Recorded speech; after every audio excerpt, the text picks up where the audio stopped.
Hello class 10 students. पढ़ाई शुरू कर दी होगी आप लोगों ने, लेकिन सबसे ज़्यादा अभी भी मुझे पता है आप लोग एसएसटी को लेकर टेंशन में होंगे। आपकी टेंशन का एक सॉल्यूशन मैंने निकाला है। हिस्ट्री का आपका जो चैप्टर है नेशनलिज्म इन इंडिया, पूरा एनसीईआरटी का निचोड़ ये मेरे नोट्स में है, आपको मिल जाएगा। कौन से टॉपिक पे किस तरह का क्वेश्चन आएगा, उस क्वेश्चन का आंसर आपको किस तरह से लिखना चाहिए, कितने पॉइंट्स में लिखना चाहिए, कौन से पॉइंट्स पे से आपको 1 मार्क क्वेश्चन मिल सकते हैं, सब कुछ आपके एनसीईआरटी को पूरा निचोड़ कर मैंने ये नोट्स तैयार करे हैं।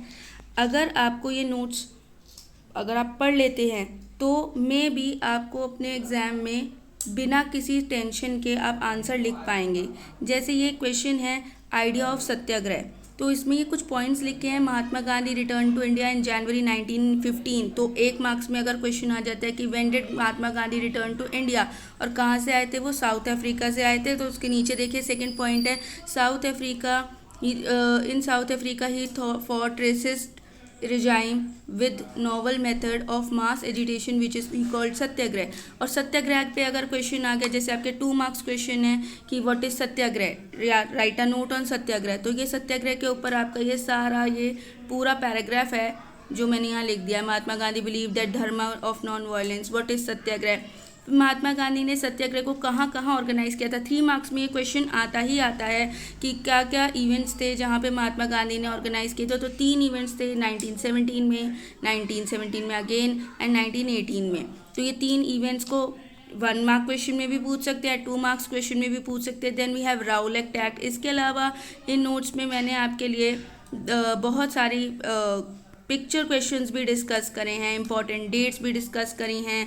आपने अगर प्री बोर्ड्स दे दिए हैं तो आप लोगों को मालूम ही है कि क्या क्या क्वेश्चंस पूछे गए थे, और अगर उन क्वेश्चंस के आंसर्स आपको इसमें मिल जाएंगे तो ऑब्वियस बात है कि आपके नेक्स्ट प्री बोर्ड्स या आपके बोर्ड्स बहुत अच्छे ही जाएंगे। जैसे पूना पैक्ट एक था, इट गेव डिप्रेस्ड क्लासेस जिन्हें बाद में शेड्यूल्ड क्लासेस कहा गया, reserve seats in provincial and central legislative, Muslims का क्या रोल था, क्या टेक था, how did countryside reacted to Mahatma Gandhi second non cooperation movement, important dates क्या क्या हैं। इसके अलावा वी हैव पिक्चर क्वेश्चन। तो पिक्चर क्वेश्चन पे भी मैंने कोशिश की है कि सारी इंपॉर्टेंट पिक्चर क्वेश्चंस पे जो भी क्वेश्चंस बन सकते हैं पिक्चर्स पे वो आप पढ़ सकते हैं। जैसे ये है एक picture very important, this one is which figure is being shown here, तो answer is Bharat Mata. What is he she holding, she is holding trishul and standing beside a lion and elephant.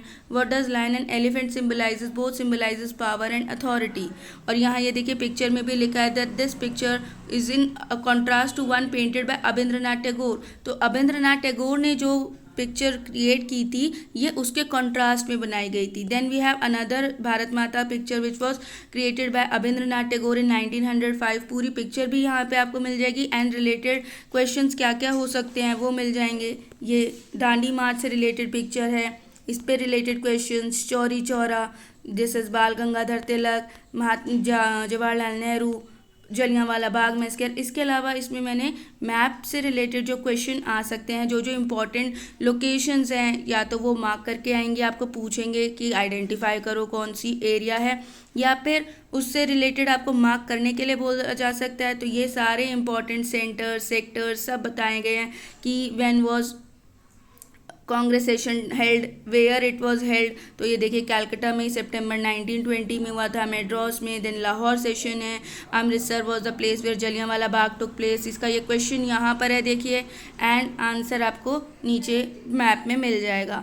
तो ये नोट्स मैंने जो आप लोगों के लिए प्रिपेयर किए हैं, अगर आप इन नोट्स को मुझसे लेना चाहते हैं so you can just contact me on my email, at Instagram, Facebook या यूट्यूब के कमेंट सेक्शन में भी लिख के आप मुझे बता सकते हैं। And you can purchase it from me at a very nominal cost. तो जिसको भी लगता हो कि हाँ हमें ये लेने चाहिए और लेकर के हम इन्हें पढ़ सकते हैं, इनसे कुछ फ़ायदा उठा सकते हैं, तो ऑफकोर्स आप मुझे कॉन्टैक्ट करके ये मुझसे आप परचेज़ कर सकते हैं। ज़्यादा कोई इसकी कॉस्ट नहीं है, ओनली ₹25, जो आपके लिए मेरे ख्याल से इतना वर्थ है इसका कि आप 25 रुपीज़ पे कर सकते हैं और इसको परचेज़ करके अपना सोल्यूशन फाइंड आउट कर सकते हैं। इसके बाद आपको एनसीईआरटी बुक खोलने की ज़रूरत नहीं पड़ेगी, सारा निचोड़ उसका यहाँ पर एक तरह से निकाल दिया गया है। तो अगर आपको चाहिए हो सो डू कॉन्टैक्ट। नहीं चाहिए, अगर आपको लगता है कि नहीं भाई हम तो खुद कर सकते हैं, सो वेल एंड गुड, बहुत अच्छी चीज़ है ये तो। चलिए अभी के लिए इस वीडियो में इतना ही। अगर और किसी सब्जेक्ट पे या किसी चैप्टर के नोट्स आपको चाहिए हों तो बता दीजिएगा कमेंट्स में, उसके ऊपर भी नोट्स इसी तरह से रिटन फॉर्म में बना देंगे। ठीक है, थैंक यू। देखो अब ये क्या बना, क्योंकि पूरा अगर